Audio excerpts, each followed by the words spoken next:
Hello, everybody, and welcome to our 32nd installment. Oh my goodness, we're really getting up there of the PhenoTips Speaker Series. I'm your host, Kira Dineen. Today, we are exploring genetic counseling with PhenoTips Pedigree software. I am very excited about this because we reference it all the time, but we've never actually shown it off during a PhenoTips Speaker Series. I don't know why it took us this long, but you know what? It's building up the anticipation. Our guests joining us are Erica Peacock, who works at PhenoTips and is also a genetic counselor, and a almost genetic counselor, Ariel Modeste, who's going to be graduating in less than a month at this point. So thank you everybody who's trickling in and joining us for this live webinar. As I mentioned, we're going to be doing a genetic counseling session live here while using PhenoTips Pedigree software. And so Erica is going to be our genetic counselor for this. And then we're going to see her screen. So in real time, see how she's using the Pedigree software. And we're after that going to have a discussion and talk more about how useful it is to use Pedigree softwares and some of the nuances of it and just how it beats pen and paper. Throughout, don't wait till the end. Throughout, please share your questions. There is a Q&A box. Please throw them in there. We're not going to interrupt the actual mock session component, but right after, we're going to get to those questions. But I don't want you to forget them. So as you think of your questions, as you're watching Erica and Ariel do their mock session, please put them in the Q&A box and we'll make sure to get to those. For those that are newer to PhenoTips, let me fill you in. So, PhenoTips is a complete EHR integrated solution for medical genetics. They provide software and services that reflect the diversity of modern families and ease genetic counselors' workflow, which we all need. PhenoTips Genome Health Record includes tools like our inclusive pedigree builder, which is the star of the show today. And part of that also is automated pedigrees, so you can get some information ahead of time from patients and it creates that skeleton pedigree for you. Also has human phenotype ontology capture, built-in cancer risk assessment, and diagnostic insights. We have all experienced that electronic health records are not built for genetics. Let's just put it out there. Now, the genomic health record fills that gap by providing a unified and seamless genetic workflow. And we're showing off the pedigree software today, but it's provides even more than that. But that is the most requested feature. So that's why we're going to be doing this. As I mentioned, I'm Kira Dineen. I'm your host for this webinar. I'm also the host of DNA Today and some other genetic shows. We've won a few podcast awards over the year. We've hit over 300 episodes in the last almost 13 years at this point. And if you enjoy this live webinar, or if you're listening to this as a podcast later on demand, you would also enjoy other genetic conversations that we have over on DNA Today. And my other hat is I'm a prenatal genetic counselor. Enough about me, enough about my voice. Erica, could you introduce yourself to everybody listening live and people listening, I should say, watching live and listening later in our podcast? Hi, everyone. I'm Erica Peacock. I've been working at PhenoTips for just over 4 years now as the genetics workflow consultant. So part of my everyday role is getting people acquainted with our software. And a little bit of background about me, I am a board certified genetic counselor, and I graduated from the UBC genetic counseling program in 2020. Yes. Same as me. We were the same year in Same 2020. here. It was quite a year to graduate, wasn't it? Oh, And yes. Ariel, please introduce yourself. Hi, I'm Ariel Modeste. I, as Kira mentioned, am a second year genetic counseling student. I am graduating in about 2 weeks, actually, from the Sarah Lawrence Genetic Counseling Program. And a little bit of background, I'm from Florida originally and moved to New York for graduate school, so it's been quite the change. And I've previously worked with Kira with DNA Today doing the mock genetic counseling session series. I am now reprising my role as a mock patient. Yes, perfect. So I'm excited to just kick back and enjoy watching this. So, to set the scene a little bit, we are jumping right into the family health history. So, it is a portion of a mock session. And Erica's going to be sharing her screen so we can watch right along with her of how she's collecting the family history and using the pedigree builder in real time. For those that are listening to this later as an audio podcast, we really do encourage you to check out the video component of this. You can head over to phenotips.com, click on the resources tab. The speaker series is going to pop up in the drop down menu. And this is the 32nd installment, but I mean, just looking at that, the fact that this is called Genetic Counseling with PhenoTips Pedigree Software is probably going to stand out to you. So, without further ado, Erica, I would love to have you kick off our mock session portion here. Thanks, Kira. So, hi, Janet. It's lovely to meet you today. So, my understanding is that you were referred to us because of your family history of cancer. Is that right? Yes, that's correct. That's what my doctor told me I was referred here for. Okay. So, today I'm going to ask you a few questions about yourself, your family, and their health history. And this really gives us a sense of what the risks might be for yourself. And it will also help us to understand if genetic testing might be something that's valuable for you. I will be asking quite a few questions, and it's helpful if you can give as much information as possible. It's okay if you give approximate ages or dates, not to worry about that. And really, if you can share as much as you're comfortable, that would be really helpful. Okay, thank you. Okay, sounds good. So I'm going to go and share my screen just to give you a sense of what the pedigree I'm drawing out for you is.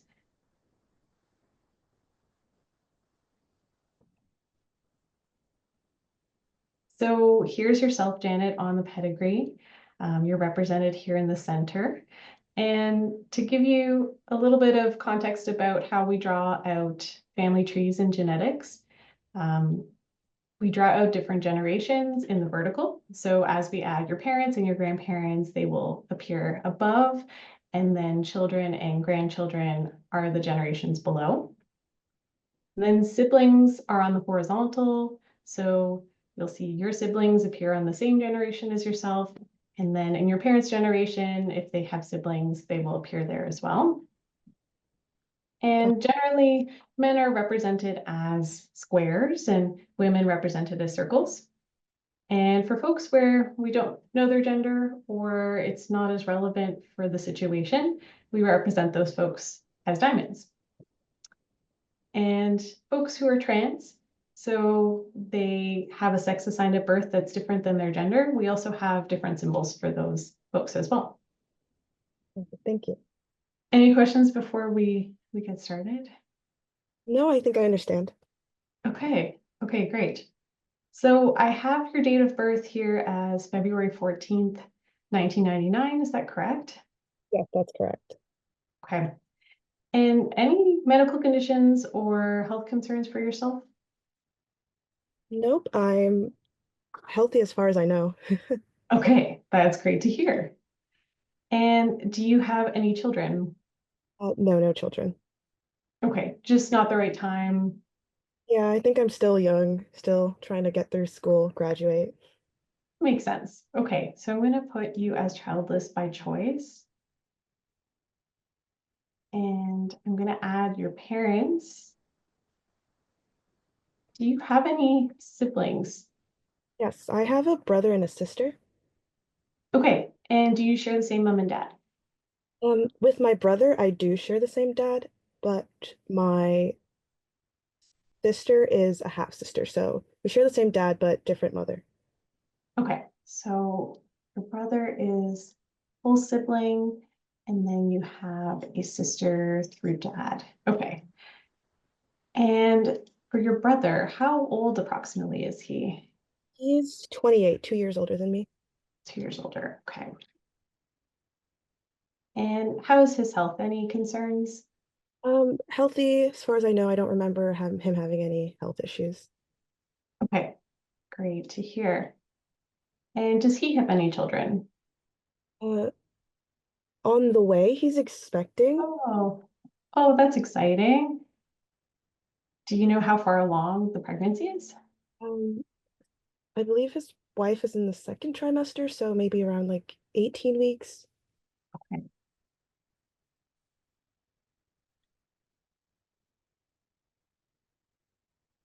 Okay, so we represent pregnancies with a little p in the symbol.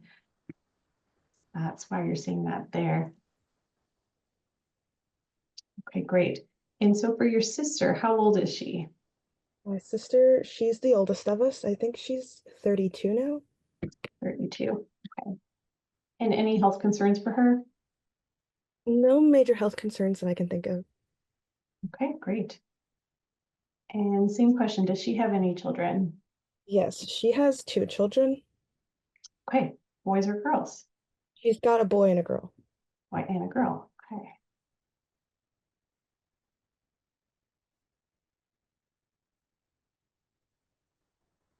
And any health concerns for either of them? No, they're both healthy, young. Healthy. Great. Great to hear.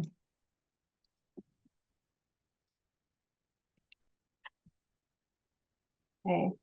So now switching gears, we're going to go to either side of the family. So we'll start with dad. Do you know how approximately how old your dad is? Mm, I think he's 58. 50. Okay. Any health concerns? No, no health concerns for him. He's doing well. Okay. And any siblings for your dad? Yes, actually, my dad has quite a huge family on his side. Okay. Maybe we'll start with, does anyone have cancer in his siblings, your aunts and uncles? I'm not that close with all of them, but I do know that I have one aunt who had breast cancer. Okay. Do you know how old she was when she was diagnosed? She was diagnosed in her roughly in her 40s, I think, because I remember people saying that she was young. Okay. I'm thinking back to when your aunt had breast cancer. Do you remember what kind of treatment she would have had or any surgeries? I'm not sure about the treatments, but I do know that she had surgery to get both of her breasts removed. Okay. So a mastectomy.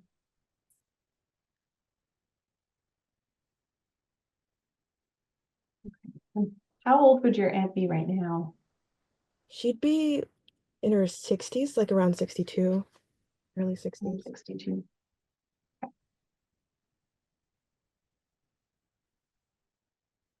And then you mentioned your dad has many siblings. How many other siblings does he have? He's got, they don't live in the US like my aunt does, but they about 8 other siblings. Siblings. And they're healthy as far as you know. As far as I know, yes. I haven't heard of any of them having cancer or anything like that. Okay. The aunt who had breast cancer, does she have any children? Yes, she has two children, a son and a daughter. Okay. Any health concerns for either of them? Her daughter was also diagnosed with breast cancer pretty recently. Okay. How old approximately is she? She's 40 now. 40 now. Okay. And diagnosed in the last year or so? Yeah, and a couple years ago. A couple of years ago. Okay. So I'm going to put 38 for her age of diagnosis. That feels right. Okay.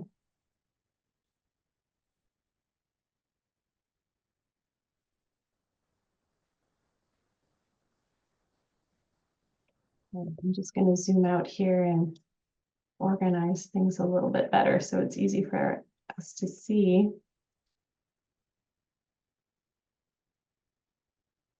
All right. So for your dad's parents, your grandparents on that side, are they still living?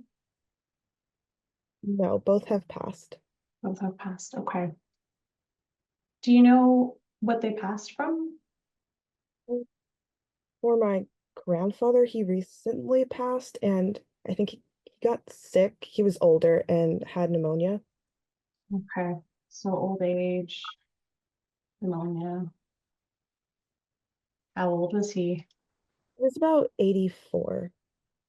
Okay. Sorry to hear Who passed recently?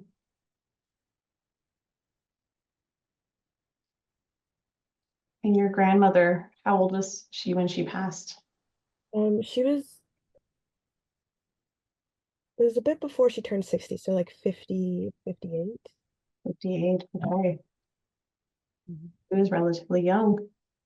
She Did passed of cancer, yes. she passed of cancer? Okay. I know it might have been a while ago. Do you know what type of cancer it was? I believe I remember hearing people say that it was ovarian cancer because she was diagnosed with it and passed pretty soon. Okay. Approximately what age would you say she was diagnosed? Um, Late 50s. Late 50s. Okay.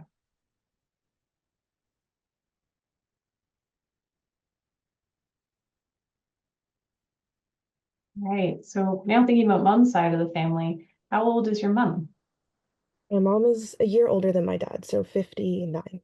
59. Okay. Any concerns for her health? Yep, she's alive and well. Great. Good to hear. And does she have any siblings? Yes, she has two sisters and a brother. Two sisters and a brother. Okay. And they all share the same mom and dad? I believe so, yes. Okay.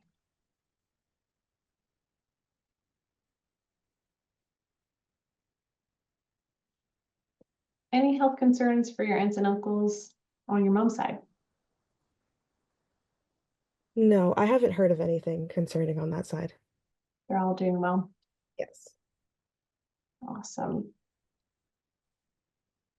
Hey, and your mom's parents, so your grandparents on mom's side, are they still living? My grandfather is not, but my grandmother is. Okay. So your grandfather, how old was he when he passed? He passed at 89, right Yeah. before. And what was the cause? I think just old age. I don't remember hearing about him getting sick or anything like that. Okay. And your grandmother, how old is she? He is 90. Oh my goodness. Good for her. How is her health overall? Um, Overall, her health is good. She did have um, skin cancer Okay. a while back. Do you know how old she was when she had the skin cancer? It was about 10 years ago, so in her 80s. Okay.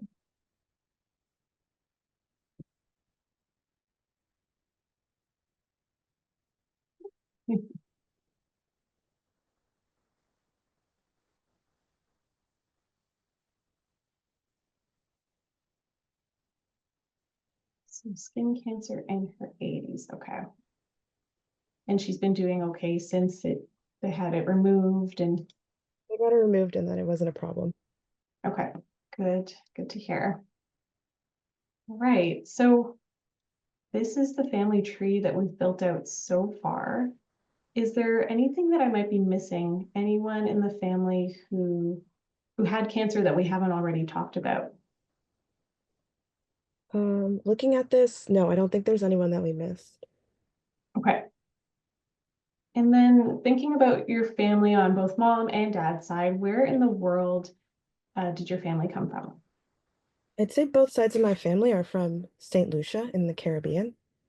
Okay.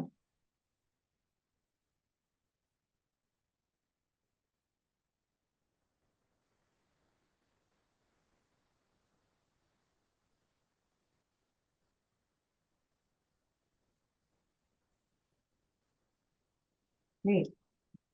And is there any chance that your parents are related outside of marriage? So like first cousins, for example? No, I don't think they're related. Okay.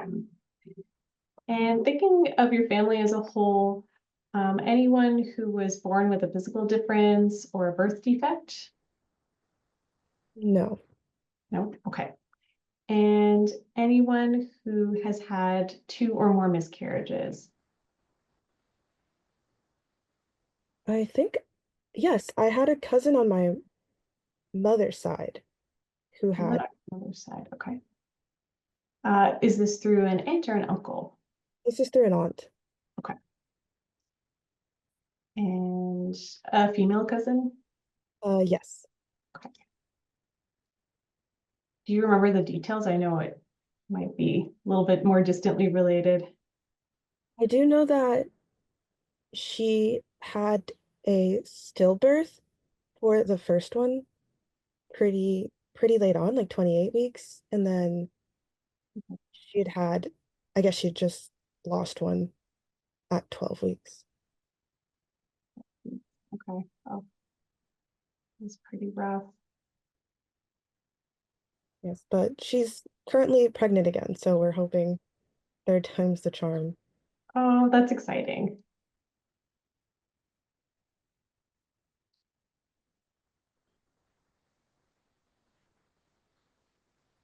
Okay. Okay, anything else about your family that you feel I should know about? Um, right now I can't think of anything. It looks pretty comprehensive. Okay, thanks so much for sharing all of that information. So I'm going to pass it over to Kira.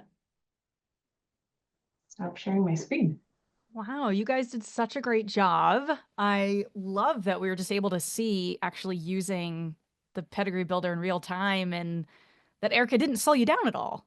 Like you were just going at a normal pace that I think people might wrongly assume, oh, well, using a pedigree builder, it's going to take more time during the session. Did you find that it was a pretty easy transition when you started using it? Going from pen and paper to using a digital tool, there is a little bit of a learning curve. I felt that it it depends on kind of how computer savvy you are, but I am not computer savvy, I have to admit. And once you get used to it, it is quite intuitive. We hear from a lot of folks like adding parents, grandparents, it's quite quick. You saw it just took a couple clicks. So once you kind of get used to where all the buttons are, it can be something you use right in the session like we did today.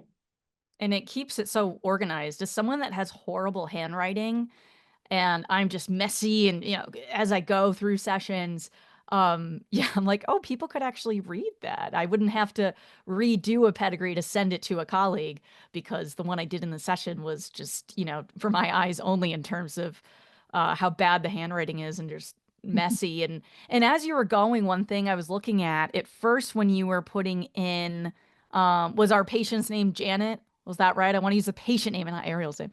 So Janet's dad's side, the siblings started coming on the right side when you first started.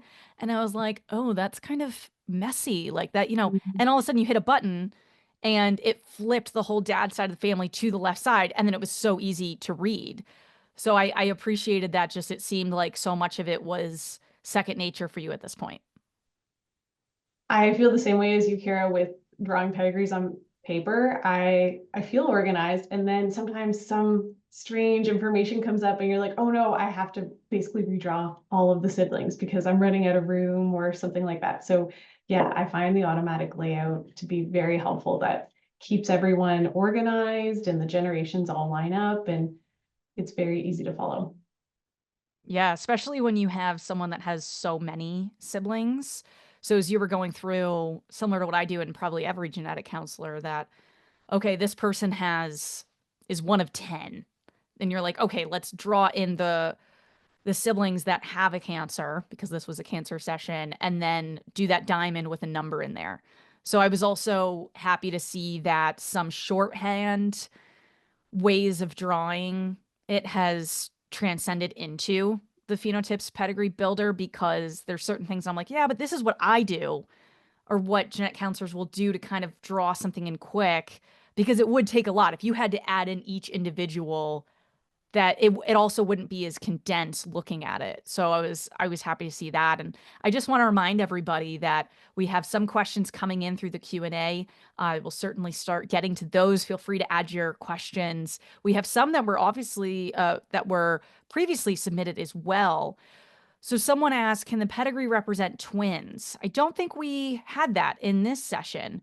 Is that something that if twins came up, Erica, you'd be able to add in and put information like if we knew that they were identical? Yeah, absolutely. That's a great question, and it comes up quite often. So twins are quite easy to add, just like siblings, right?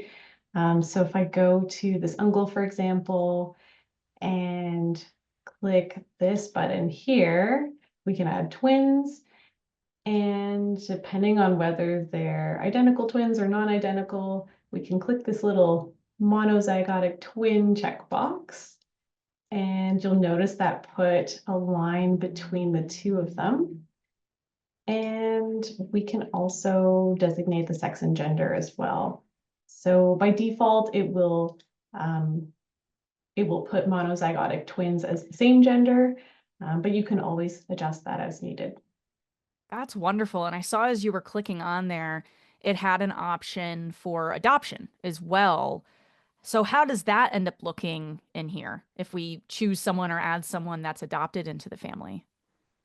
Absolutely. Let's add maybe some more cousins on dad's side. So if I added a sibling here, let's say a sister, we can represent both adoption in or out of a family.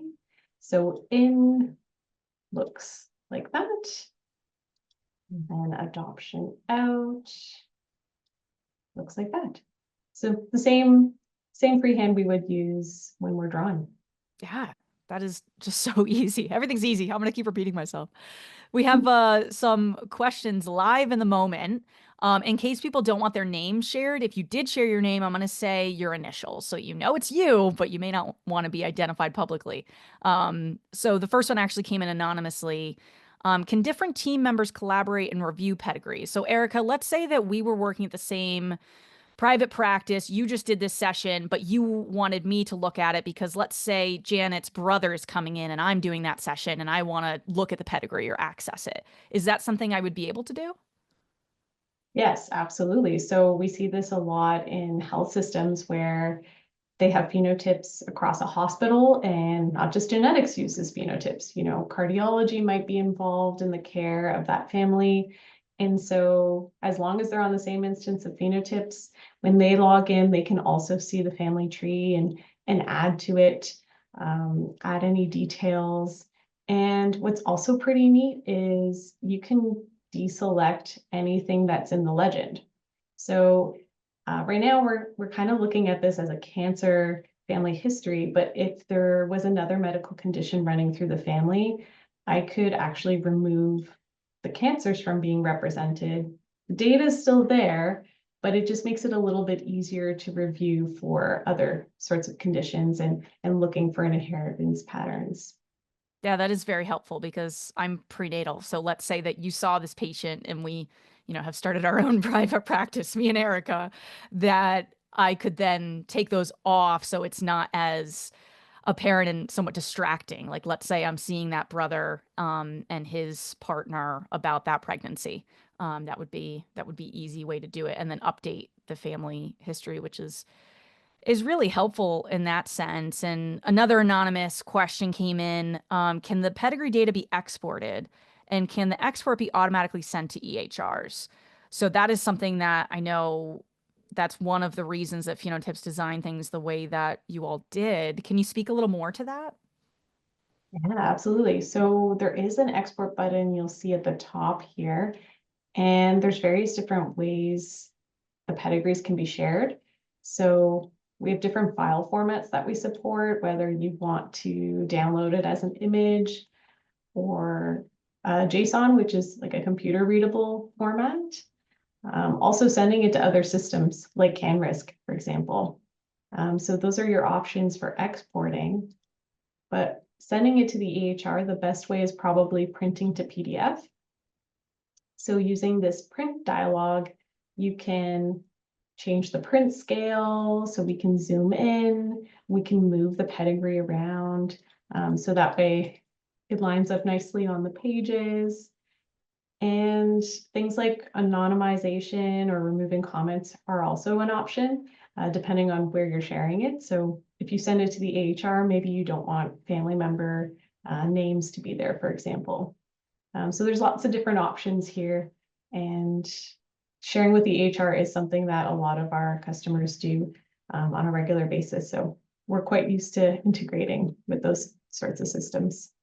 Yeah, very helpful to have it just be able to be integrated in that way. But then you also have these easy export options, especially there may be some patients that are like, oh, you just did all this. Could you print that out for me? Or like, send this to me.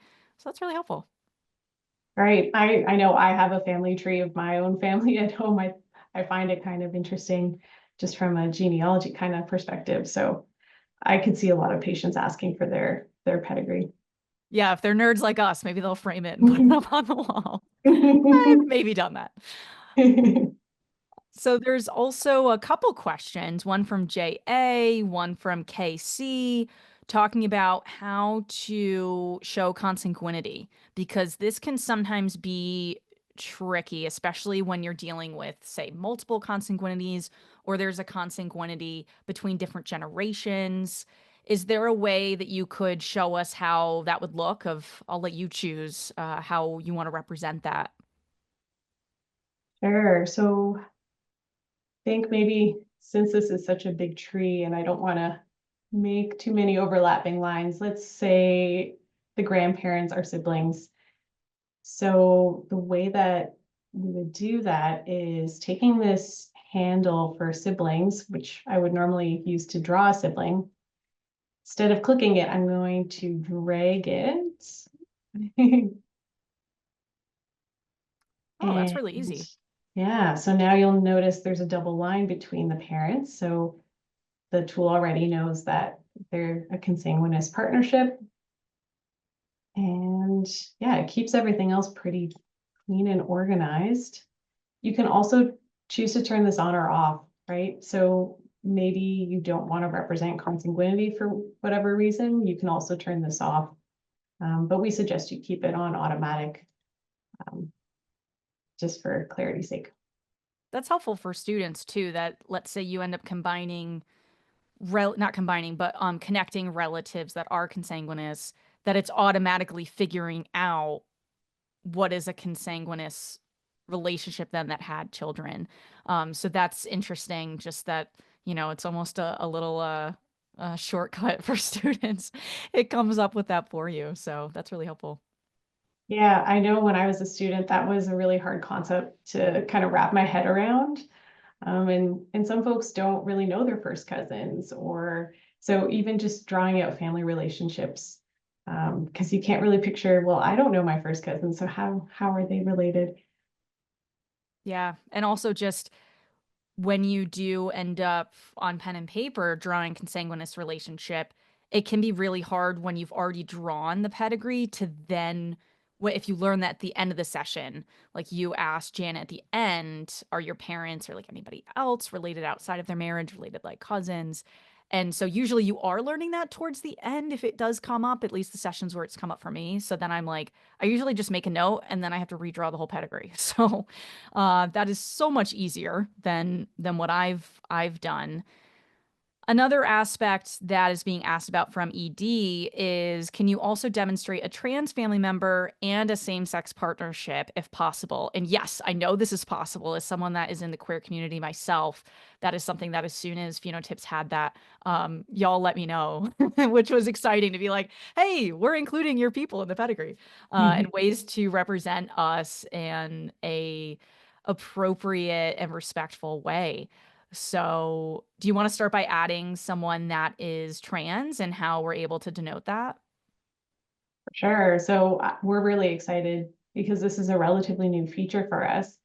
Um, so if I click on anyone in the pedigree, it's really quite simple to change sex and gender. So let's say this person was assigned male at birth and their gender is female. So I would simply select male as the sex and keep gender as female. And I'll zoom in here so you can see what that's done. So it's kept a circle to represent the gender of this person, and then put AMAB below as the acronym for assigned male at birth. And I know they asked about also showing same-sex couples. So whenever you add a partner, it does default to the opposite gender, but you can, again, easily change that by clicking on the person and changing their gender. And there's no glitches. There's no, like, this is just normal family dynamics, like representing normal families. I know some other tools, it can cause some bugs or issues in the back end, but it's something our tool has always supported, rather. Yeah, that's very exciting. And that this is also the correct nomenclature in terms of what we look at in what's like, I don't know what the term would be like, but what is the official nomenclature for pedigrees, and doing AMAB for assigned male at birth, as you just said, or AFAB, assigned female at birth. And so it's great that that is just so straightforward, and it's also consistent with what we should be doing as genetic counselors as well. So it's helpful that it's respectful and also medically accurate is really important. There's another question of, let's see. I'm like, there's so many actually. Which should I choose? There's another anonymous one. If we know that someone in the pedigree has a hereditary disease, can the system highlight relatives at risk, assuming we know inheritance mode? I'm thinking that's a little bit more of what the genetic counselor would end up talking about, because so far with this, we've just explored how to actually create the pedigree, but there are a bunch of different tools to help with risk assessment. Any other insight on that, Erica? I think you hit the nail on the head there. That would be such an interesting tool, but I know that there's also always going to be gray area there. So I think you need a genetic counselor or some sort of genetics professional to kind of look at the pedigree on a whole, use the risk assessment models that are out there, and make those kind of calls. Yeah, I think so. You don't want it to be assigning it a certain, even if you say it's autosomal dominant, what if there's different penetrance levels and there's reduced penetrance, then you're automatically assigning people of having the condition. Like, there's a reason why we're all employed in genetics. It's complicated. So we don't want to automate too much. We need to Too make much. sure that there's an expert, human expert looking at that information. There's also a question about, let's see, which is the next one I will choose. Um, there's another question kind of along those lines by RCS. Can the program calculate probabilities of being a carrier for cancer or other conditions?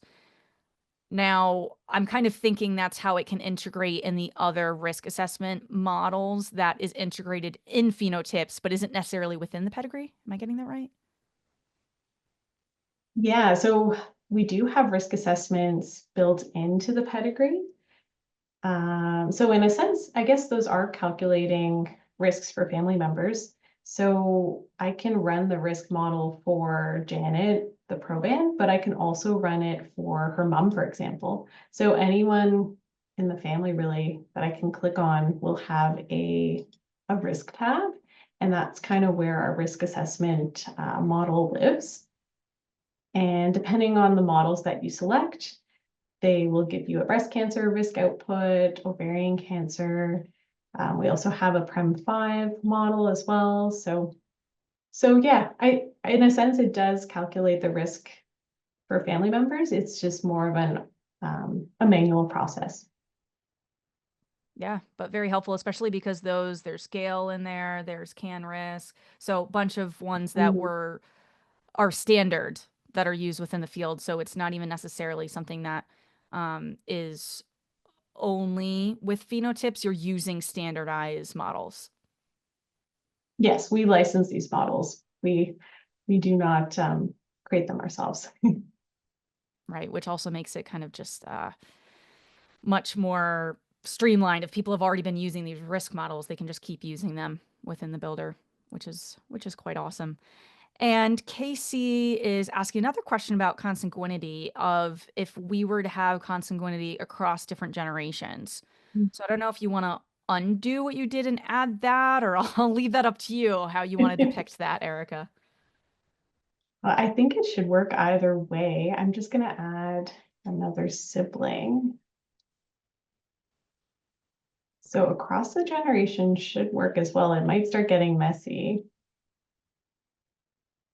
Oh, you know what? I have to click save first. It doesn't know this person's here. There we go.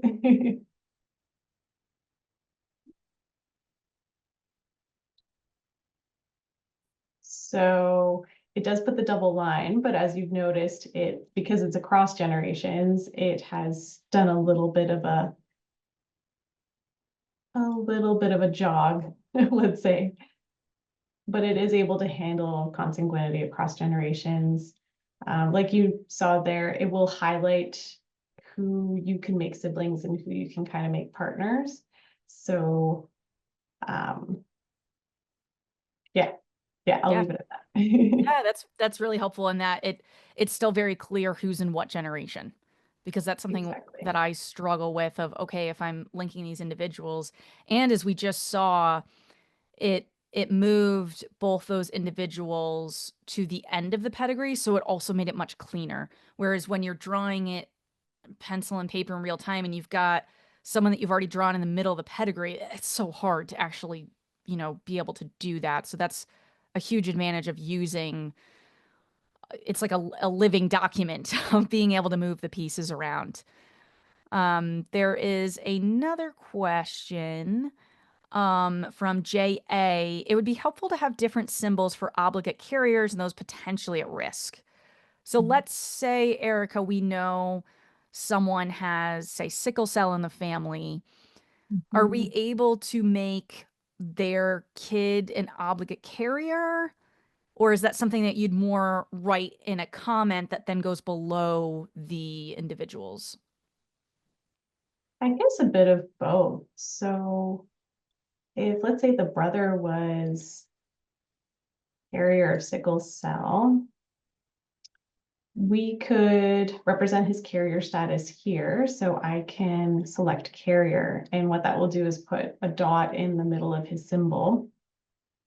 Again, it's something that you kind of have to use your judgment on. It's not something that the tool is automatically going to add for you because there could be multiple conditions going on. So it would get quite messy if we had it putting in obligate carriers. And if you wanted to get more specific, then you could add the actual gene that they're a carrier of a mutation for, and the diagnosis also. So I hope that answers your question. I think it does. It wasn't my question, but I think that makes sense.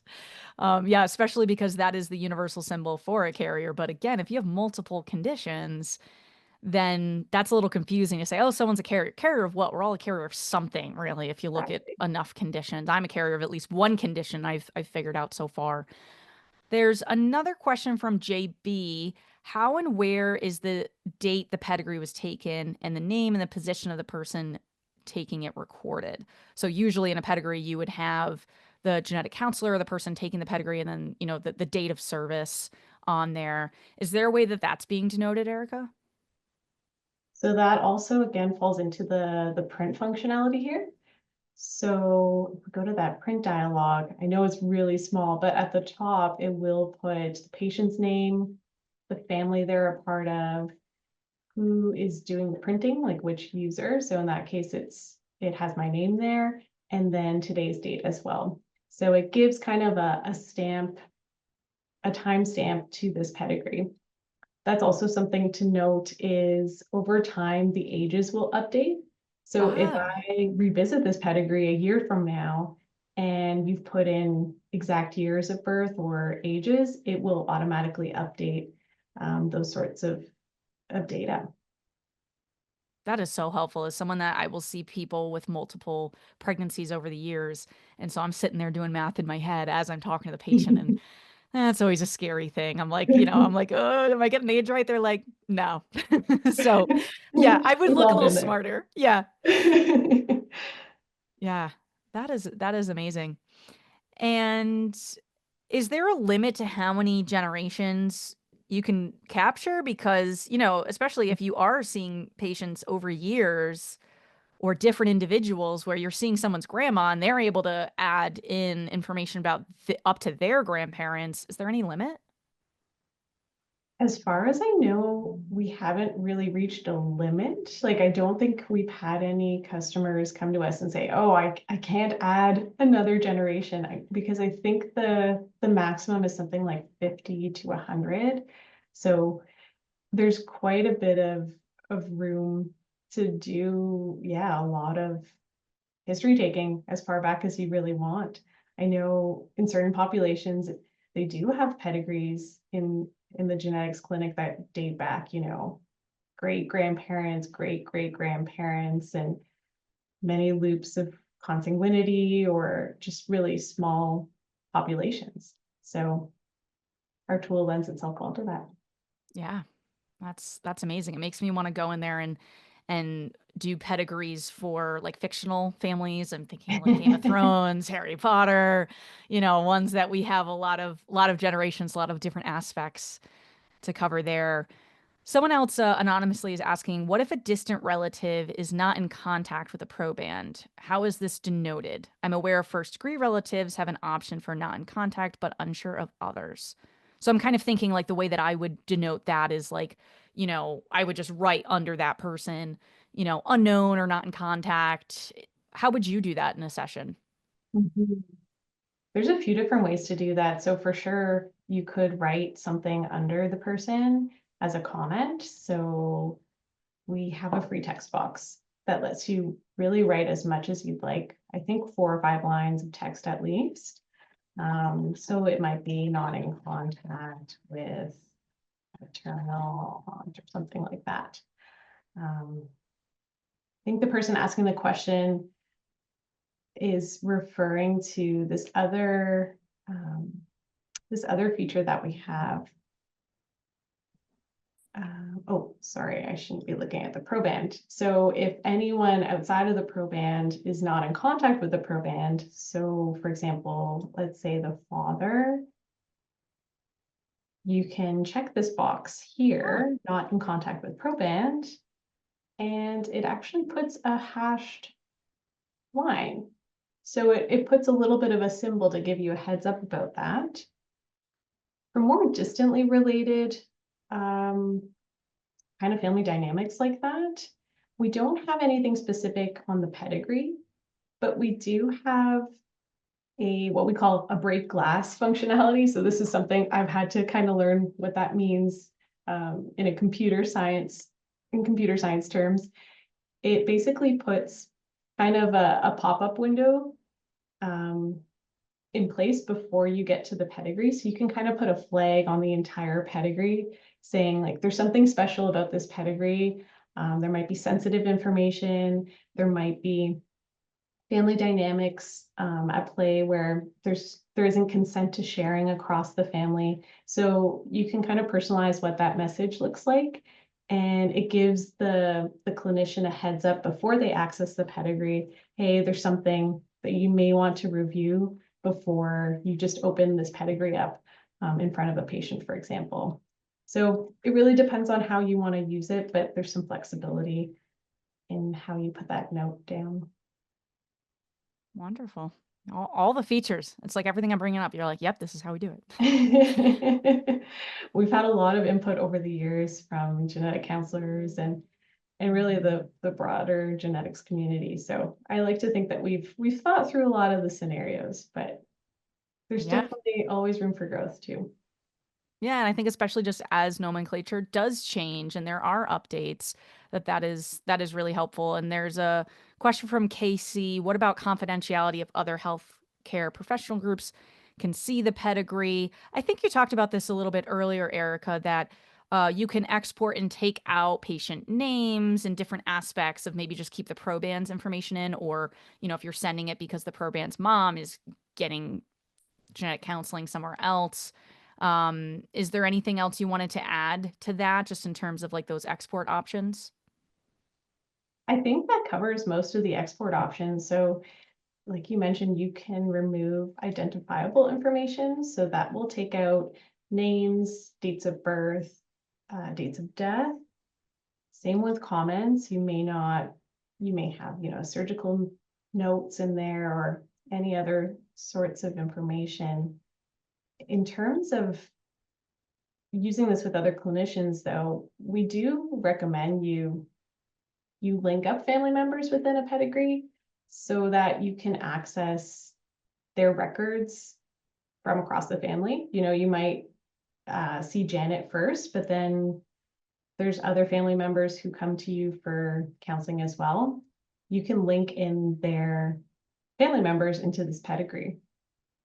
In cases where you don't want to be sharing across, you don't want that shared pedigree across all of these patients, what we suggest is putting a quick comment, related to, and then put their MRN or some kind of identifier in there so you can, how these folks are related, but you don't necessarily put their pedigrees in one shared family, if that makes sense. So yeah, it kind of depends on your style, but also patient consent.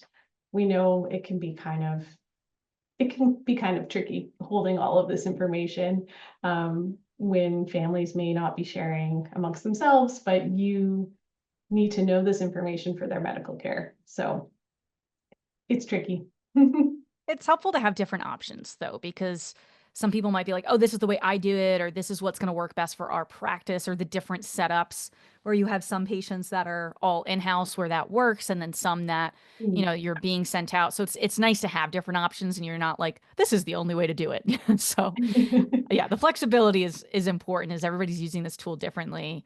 And man, Casey coming up with all the good questions here. So what about if there's misattributed paternity, example, where the so misattributed paternity. So let's say that, we think that's the father and then we find out, oh, that's actually not the biological father. I've struggled with how to kind of put this in with nomenclature other than writing a note, because sometimes I have patients where they're asking for a paternity test. And so we're kind of learning that through the process and through the pregnancy. I don't know if that's ever come up for you. How would you approach that? That is tricky because there is no kind of set nomenclature or standard around that. So I think a note would probably be the best thing here, or like I mentioned, that break glass feature might be something you want to put on this particular pedigree. It really depends on, are you planning to share this pedigree with the family, or if you're doing paternity testing, maybe you won't be sharing the same pedigree with everyone involved in the pregnancy. So yeah, that's tricky. I don't admire that part of your role. Yeah, it definitely is. And a lot of it is just going back to it. So when you've done a whole pedigree and then that door handle comment on the way out, they're like, oh, also, like, I'm not sure if that's the father of the pregnancy. You're kind of like, okay, all right. So I'm going to kind of make a note of that, Make a note. that this is the suspected biological father. But it does come up more often than people think. And I think along with that, going back to inclusivity of the queer and trans community, is there a way to draw in an egg or sperm donor or a surrogate, or is that something that people can look forward to of being a feature in the future? That is something that will be coming soon. So we're really excited to Yay. be able to represent that. It's a little technically tricky to do that, but that is a feature that's on its way. Yeah, that's wonderful. I know I struggle to draw that, especially if there's been multiple donors, or let's say there's a lesbian couple that they have each carried a pregnancy and maybe they did reciprocal IVF of one carried the pregnancy and it was the other's egg. So I have a hard time drawing that, and I have to look up every time, like, how am I drawing this and where am I placing aspects? So that's something that, as we said, always growing, always getting new features, and that's something that people can look forward to. Is there any features we didn't talk about, Erica, that you're like, oh, I love this one and I'm waiting for Kira to ask me about it and I haven't, or anything that you've just been really impressed by with the software over the years? Oh, that's a tricky one. I'm sure there's something I'm missing, but I I'm can't putting you in think the of hot seat with anything. that question, right? I can't think of anything off the top of my head. I think twins and half siblings are the more common cases that people want to know about. The number of generations question has come up more often than I would think.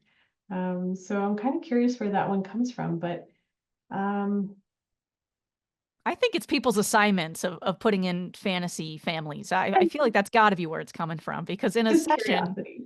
you're not doing more than 4 generations, really. Maybe five. I don't even know if I've ever done a 5 generation. So as we start closing out, we'll see how many more questions I can get through here. JB has a question. How is access to the pedigree managed? Can other health professionals edit or add to the record once the PDF has found its way to the EHR? And if they can, how is that edit recorded? So I'm also kind of thinking with JB's question here of people that you work directly with. Like, let's say we were colleagues, again, like a private practice that would I have access or you could grant me access to this actual pedigree? And then second to that, how it works if, we're sending it to someone that doesn't work at the same clinic. So I would say if we're working at the same clinic, our implementation team would come in and ask us a few questions around how we want to set up permissions. So if we wanted to freely share pedigrees amongst colleagues, then we would set it up so everyone can access the same pedigrees. No one is quote unquote an owner of their patient records. If we wanted to separate things a little bit more, maybe you handle prenatal, Kira, and I handle the cancer cases. We might set up different groups just to keep our patients organized. And if there is crossover and I want to send you a patient, then I might share a pedigree with you. So then you can go in and access it and make any edits.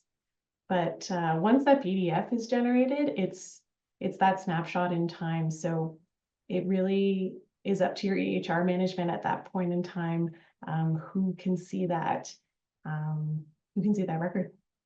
Yeah, that's amazing. Well, Erica, I've pitched so many questions at you and you've been able to answer everything. So thank you so much for your patience with me and being able to answer everybody that has been watching live. This has just been really fantastic to see in real time how this works. And Ariel, thank you so much for coming on and, being an actress once again in playing our patient today. Everybody, you're going to see a feedback link in your browser when this webinar ends if you are watching it live. And we're also going to email it to you within the next day, just in case you're hopping on to that next meeting happening or next patient you have.